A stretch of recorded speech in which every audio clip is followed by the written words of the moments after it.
Welcome to The Engaging Life, a podcast about using engagement equity to improve your relationship building skills in your personal and professional life. And now, here are your hosts, Brandon Suba and Angela Cheney. Well, Angela, what's happening? Minus the obvious. Yeah. You want to tell everybody? Sure. Let's just get it out of the way.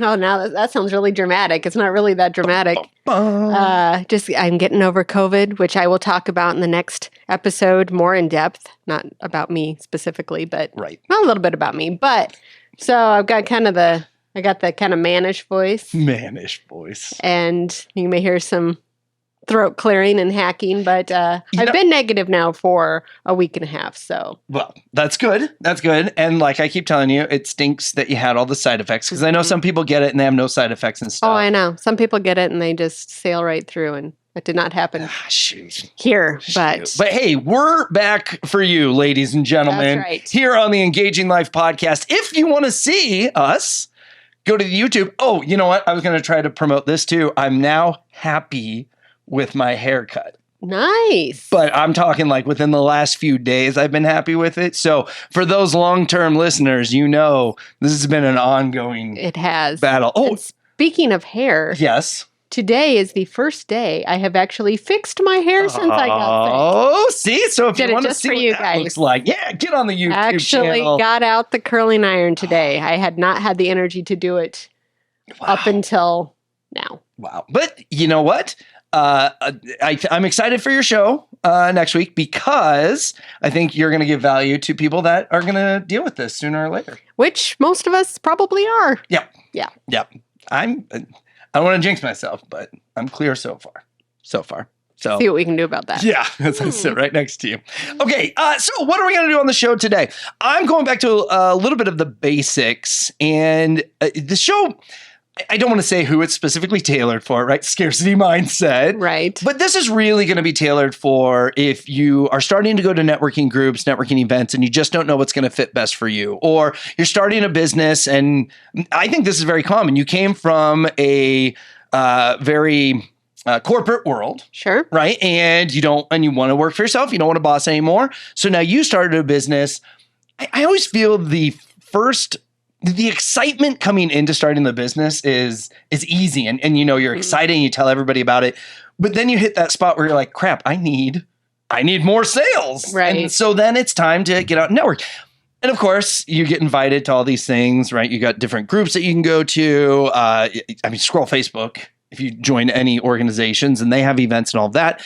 So what I hope to do is give some insight today. Actually, hope's not a plan. What I'm going to do There you go. is give you insight today on the difference, because I love and hate both in their own little way. Sure. So what we're going to do is we're going to take a side-by-side comparison. And where I'm excited, because I did this back on the old radio show, but you were not with me. I was not. And so now you can go a little more in depth on kind of the psychological side, because you just seem to do really well at being like, well, Brandon, you know why? It's the fish in a bucket theory. And I don't know what that... Petal of fish. How did you know that's what I was talking about? We'll see if my brain's firing on all synapses today. Hey, Who knows? I might add nothing. Specifically, I was like, my brain's firing, but you went specific to synopsis? Synapses. Synapses? Those little things that connect in your brain to make it all work. Oh, I don't have a lot of those. Synopsis would be the way to talk about the plot of a movie in a succinct way. That's synopsis. And Different word. This is why. Synapse. You know, I think I even pronounced it synapse, not synapse. we were with, Liz and I were with some people. I'm trying to think what the event was, and I 100% used the wrong word. Go figure. If you've listened to this show long enough, you know that happens all the time. And so she corrected me like right there, and then I was like, "Thank you," and I took it. Yeah. And afterwards, she goes, "Is it okay if I correct it?" I'm like, "I'm to the point in my life." Liz or the Liz corrected person? me. Liz did. Oh. Liz did. Well, and I'm like, yeah. I'm to the point in my life. You need to, because if I used it wrong here, I probably think I'm using it right. Now there are times that I use it wrong on purpose. So my favorite. We play a card game where you have a wild card each hand. And so if the trick is taken with no wild card, I call it, took that pro bono. Which pro bono obviously is Does a not lawyer mean that. term. No, Right. not at all. And so somebody questioned me on it. And honestly, I just use it. But they were breaking it down. And I'm like, well, I mean, you didn't need anything special. You didn't take anything for the win. So that's why I use that word. So similarly, kind of, my husband will pronounce things incorrectly on purpose, like in public. Like he'll say, I want the quesadilla. Oh, yes. Like stuff like that, or the tortilla, which I know he's doing it to be funny. It's not funny. If you're listening, Todd, it's not funny. Does Todd listen to these? But I don't think Liz does. No, I don't. Okay, I don't think so. If he does listen, it's going to be this one. Every other one, I say nice things about him. He's going to listen to this one. But and the people they'll look at me like, what kind of dumb ass did you marry? And then my daughter has started to do it, but I think she really thinks it is pronounced that way. Ooh. You know, 'cause she's like me. She's a reader. So, yeah, you know, a really interesting thing, because I'm always judging people for pronouncing things incorrectly. But I heard a quote once that said, don't ever judge anyone for pronouncing something incorrectly because they probably read it. Oh. Which means you're judging a reader, which is my people.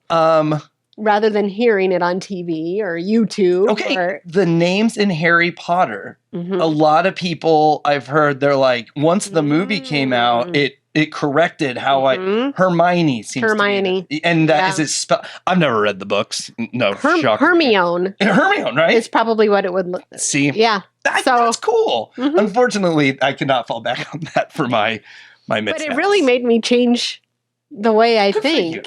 You know, and that's for you. Sometimes I still judge, like my husband, because he's trying to be funny. Show with me because I'm like the epitome of what you're judging. I know, it's fun. Is that why? Okay, yeah. That's why. All right, so networking groups versus networking events. First off, let's list off how many networking groups we can think of, and we can be specific. So here locally, BNI, Center Sphere, those are the two big ones. Chamber groups. Yeah. And I'm not going to go through all the different chambers. MBA, tips groups. And I mean, really, that's it. That's all I can think of. There's a bunch of independent groups. Yeah. You know, but do they really have names, or, you know, there's they change one, all the time? My favorite one is not your typical networking group, and they meet one Thursday a month. And the name of it is not your typical networking group. Okay. And they do volunteer stuff. Interesting. There's also like industry groups, so like the remodeling group. Oh, yes. Yep, that would fall under this group. So those are groups.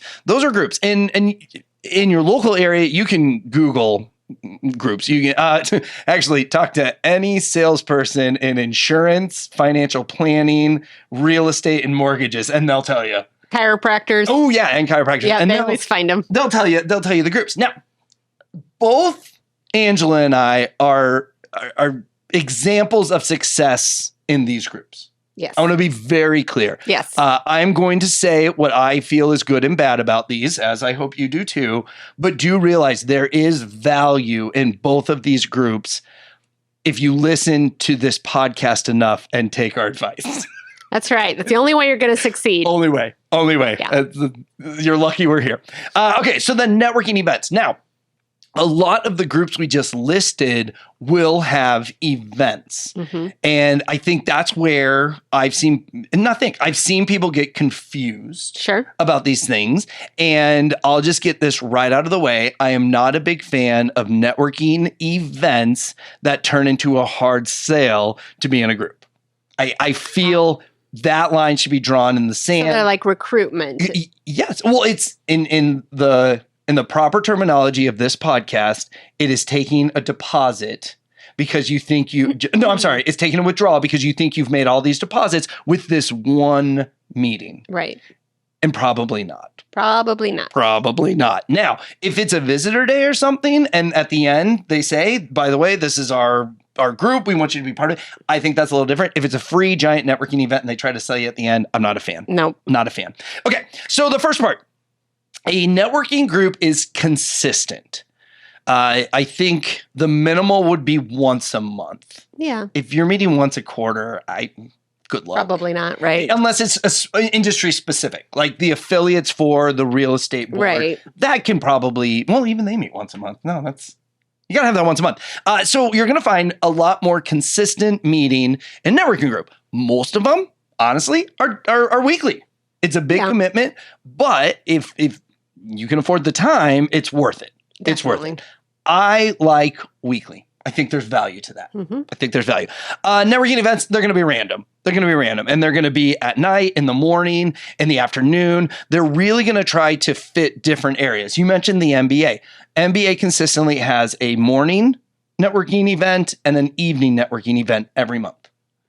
And you can mark your calendar. To tell you the truth, my tips group that I was in, we didn't meet the last Friday because it was the morning event. Oh, okay. And so we'd all go. Okay. It was actually kind of cool. It worked out really nice.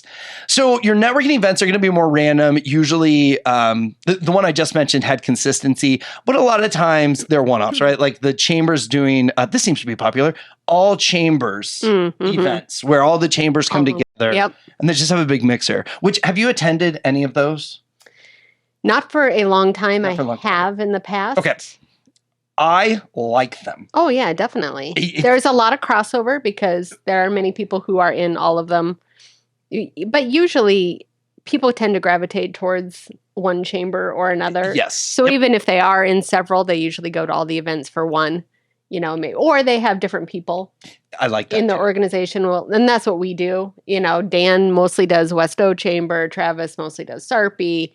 So we kind of send people. So then when you have an all together, you do get to Everyone. meet different people from the same businesses that you already know or new businesses. So No. yes, I like them too. I like, and I got to see a lot of different faces at one event because, like you said, they gravitate. Mhm. So it's just bringing everyone together. So if you're in the world where you don't want to make a big commitment, events are going to be your key. They're going to be your advantage. But longer term, not longer term. It's going to take longer to see results. It is. And you have to use your engagement equity differently, which we can talk about later. Yes. Yeah. I thought this would be a good setup for a couple shows to come. Okay. Next, networking groups. Exclusive. A lot of networking groups are industry specific. And I'll share my story about a non-industry specific group that I was part of with Old Pixel Fire, honestly. And then your networking groups, they're going to be non-industry specific. And what I mean by that, not that it is focused on an industry. Because like you said, there might be a real estate networking event. Sure. And agents are going. This is going to be, if you're in insurance, chances are you're going to see 3 or 4 other insurance agents there. Mhm. And it's just because you can't, I don't feel you can really block out a networking event and saying, actually, that would be asinine. Yeah. Only one realtor. Yeah. Somebody did that though up north. Did it work? It was a networking event, and once you showed up with your industry, they wouldn't let that other industry in. And the line, once people got kind of the trick to it, the line started building about 2 hours before the event. Interesting. And trust me, I'm 100% the guy. If I walk in and I see that there's 3 people in front of me that are my industry, I'm going to accept the fact that they're going to get in before me. Oh, yeah. But yeah, it was a big ordeal because they were just bashing all the other networking groups. Yeah. Just bashing, which I don't like. But in a networking specific group, this is probably the highest advantage to get referrals specifically for your business then. Okay. And to me, that's what makes the BNI and the Center Series, that's what makes it so successful. I'm going to use the word successful. And all groups are different, don't get me wrong. But when you can lock out your competition, you just feel more empowered Sure. in your group. You feel more of that trust. Now, you still need to build the credibility, but you're more likely to get a bone every now and then just because you're there and we're in a group together. Still have to earn the ask, though. That's right. That's right. Okay. Networking groups, referrals. In events, you're probably going to get more tips or leads. And here's my experience. Oh, wait. I'm going to go back to the non-industry specific. Okay. So most of you know I did sales for Pixel Fire. I think that's how Angela and I really built our relationship stronger. We knew each other before and we Right. liked each other. Yeah. But I really feel we bonded during that time. I agree. Oh, thank you. Mhm. And so I joined a group. There was another digital marketer in that group. Now, there were also 3 mortgage lenders. Okay. Ironically, there were 2 real estate agents, but only one showed up. The other one never showed up. So, That's the real estate agent for you. there you go. I'm trying to think if there was any other major crossover in there. In financial planning. I think there were 2 or 3 financial planners in the group. Always. So here's the deal. It was one of the most enjoyable meetings that I had every week. I enjoyed going, but I met with the other digital marketer and we had to really peel some layers before we could find those differences. Okay. And he was very open to it. Of course, I was very open to it. I don't think you'll always find that opportunity. Oh, definitely not. In there. And there are some industries where it's just you're going to peel every layer and you're going to get to the core and you'll be like, well, damn it. There's nothing that we don't do. And you can get into I do it better. That's fine. So for me, it was good exposure for the company. Mm-hmm. And I saw the value there. I think if you join a non-industry specific networking group with ambitions of getting a lot of referrals, it's probably not going to happen. Probably not. Probably not. And it's kind of like you were in the right place at the right time and you added a little strategy to that. Pretty much. So for me, if you're in a networking group, being industry specific is the key. It's going to be beneficial. Okay, so in a group, you're going to get referrals. In an event, you're going to get tips and leads. Not all referrals are treated equally. Would you agree with that? I would agree with that. So I'm not saying you're going to get good referrals. To tell you the truth, if you know my history of networking, I lived in the world of bad referrals for a very long time. And it matters what you do in these groups. Definitely. And it matters who's in the group. Oh, absolutely. It's like anything else. There's good and bad in all of this. And even within organizations, there's good Center Sphere groups, there's bad Center Sphere groups, there's good BNI groups, there's bad BNI groups. So it really does make a difference. And one person can make or break a group. Either way. Yes. Either way, it can be, okay, we kind of struggled and it sucked. And then John came in and transformed everything and brought new blood. Or it can be the other way. We were clipping along really good. And then Mary came into the group and started backbiting and invited her cronies and whatever a bad person does for a networking group. But yeah, one person can just change it. Yep. Well, change it, not ruin it. Make it good or bad. Okay. Yeah.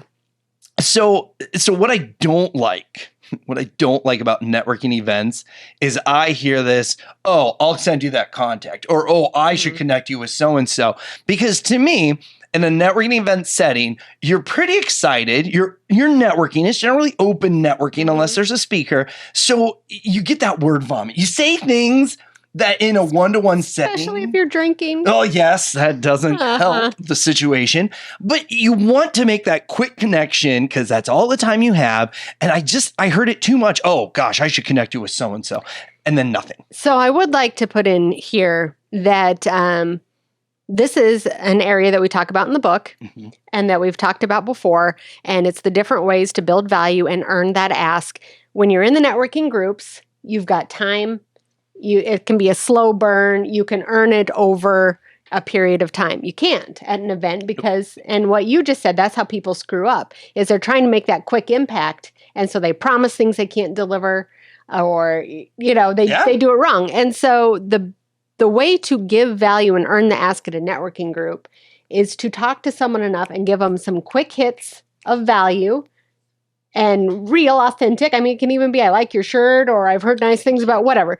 Give some quick hits of value, and all you're trying to earn is the right to talk to them again. That should be your only ask. That's it. Your only ask is, can we have coffee sometime? You're just trying to give enough value to earn the right to talk to them again later. Perfect. Yes. And so once again, if you're just getting into this world, really listen to what you're saying as you're getting comfortable talking to random people. Because I think there's an art to that too after a while.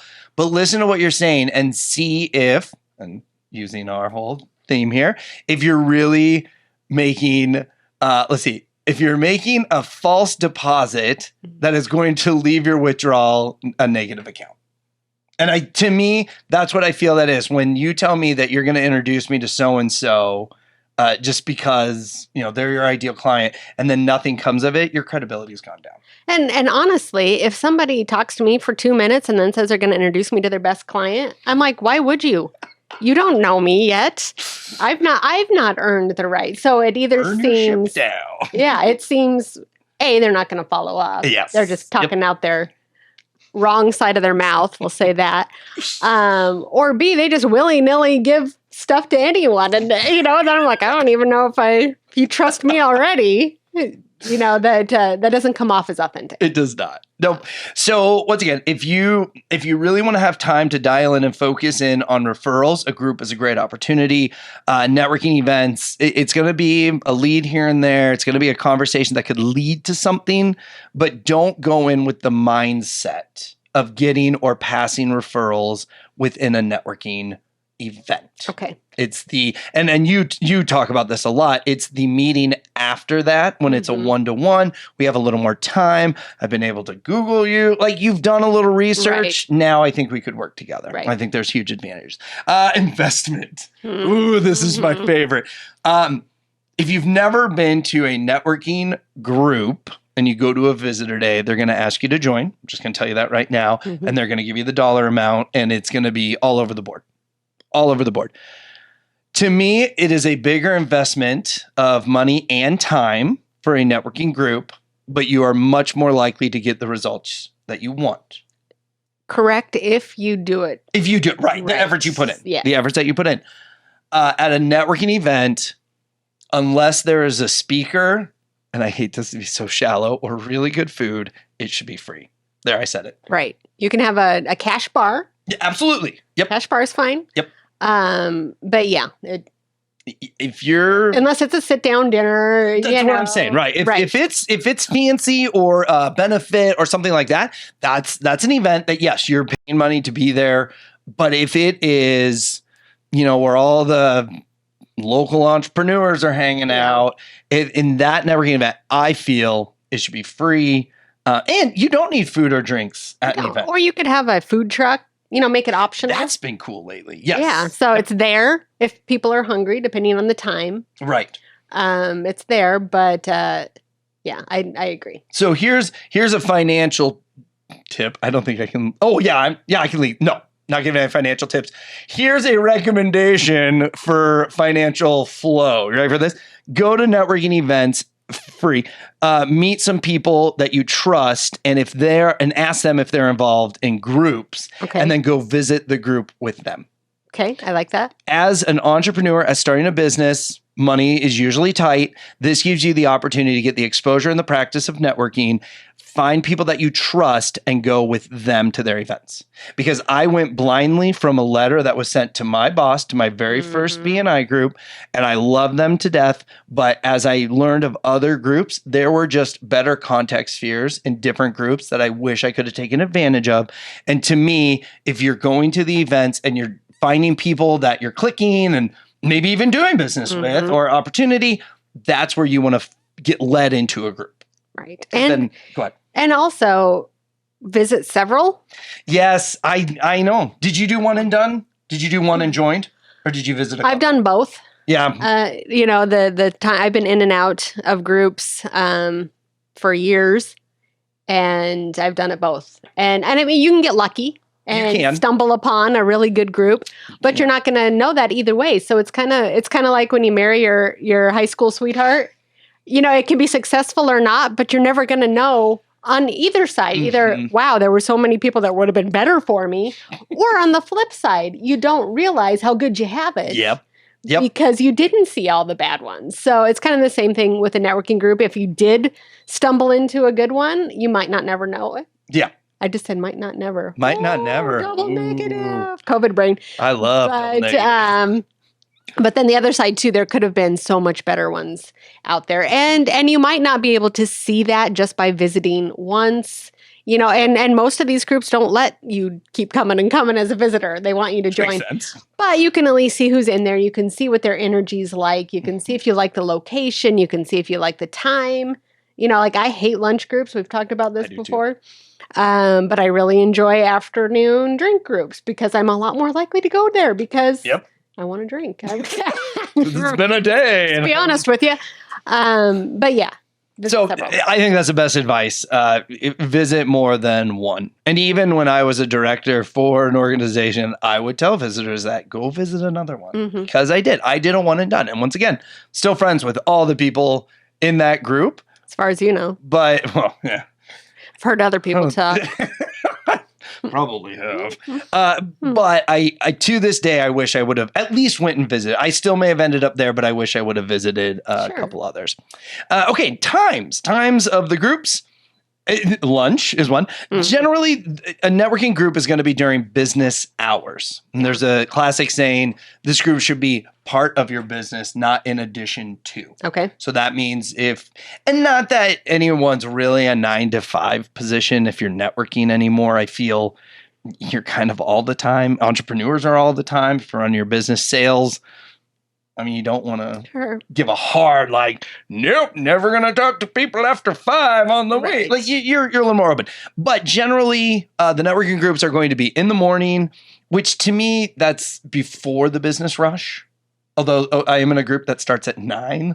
I like it because it's pretty chill to get there. But growth is difficult from time to time because a lot of industries already gotten to their office. You got it. Yep. And they have that start. So generally early in the morning, although I will tell you this, since I've traveled, Omaha hates mornings. Did you know that? I did not know that. Yeah. There was only 2 morning groups versus everywhere else. It was usually a 50-50 balance. But yeah, Omaha we don't like getting up early, I guess. Or we don't like going to meetings early. I don't know. So then during lunch, they're generally during lunch, and there are some happy hours, but even those generally start at 4. So still kind of near the end of the day. Events are going to be all over the place. And a lot of them, I feel, are after hours, right? You can go finish your day, you can take care of your clients, and then come and network with us a little bit. Lunches and the events, I feel, are usually lunch and learns. They want to give value because you're taking your time out of your day. So depending on what your schedule looks like, I mean, I've got 2 kids that are in activities and I don't want to leave Liz up to do it at all. Right. So I have to balance out when I go to networking events and what those look like. But generally, I feel they're usually after the day. Or early in the morning. Okay. Another one kind of before you get to the office. And then the last thing, and this seems very minimal, but especially if you live in an area where travel is tough. Right? Like Chicago, California, Hollywood, it takes 2 hours to go 2 blocks. Right. Where in Omaha, 20 minutes. You can get across the whole dang town. I can get to the casino in 20 minutes.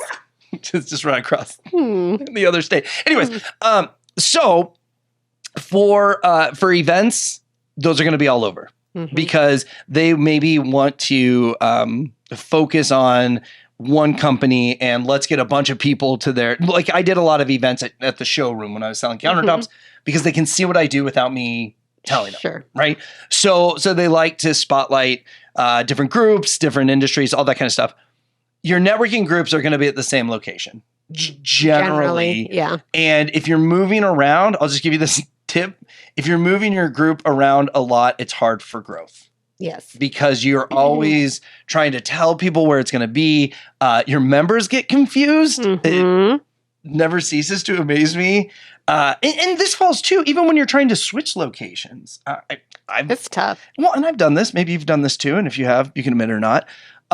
I knew the group had changed. They're at a different location, but I had been to the old location so many times, I started driving there. Oh, yeah. And then halfway, I'm like, wait a minute, they moved. I thought you were going to say used it as an excuse to leave the group because I've done that too. You know what, though? You know what? That's valid.